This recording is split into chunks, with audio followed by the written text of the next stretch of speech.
नमस्कार मित्रांनो, खूप दिवसाची इच्छा होती माझी की शिर्डीला जायचं, पण काय योग येतच नव्हता. तर आज योग आलेला आहे. तर आज आपण चालू आहे शिर्डीला. मित्रांनो, आता आपण रेडी झालेलो आहे. चला निघूया शिर्डीला. ओम साईराम. आपले सगळे मित्र इथे आलेले आहेत. निघाल्यानंतर आपण थांबलो पेट्रोल पंपावर. पेट्रोल भरल्यानंतर आपण निघलो पुढच्या प्रवास. मग आपण लागलो आपल्या प्रवासाला मस्तपैकी साईचे गाणे ऐकत ऐकत. आम्ही पोहोचले शिर्डीला.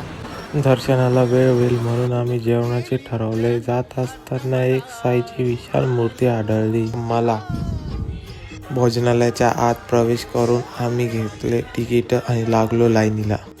आत आलो तो इतकी गर्दी होती, आम्हाला लगेच जागा भेटली आणि आम्ही लागलो फोटो वगैरे काढायला. हे दादा पण म्हणे मला पण घ्या ब्लॉग मध्ये. खूप भारी दादा आहे, कधी गेले तर त्यांना भेटा. जेवण वगैरे करून आम्ही काढले थोडेसे बाहेर फोटो आणि निघलो मंदिराकडे. पहिले साईंच्या चावडीचे दर्शन घेतले. दर्शनाच्या रांगेत लागून दर्शन घेतले. मित्रांनो, मध्ये कॅमेरा अलाउड नव्हता, तर आपण कॅमेरा नेऊ नाही शकलो. खूप प्रयत्नानंतर साईंचा एक व्हिडिओ टेक आपल्याला मिळालाच. दर्शन झाल्यावर आम्ही पोचलो ह्या टेम्पलजवळ. इथे थोडे फोटो वगैरे काढले. माझा फर्स्ट ब्लॉग कसा वाटला कमेंटमध्ये नक्की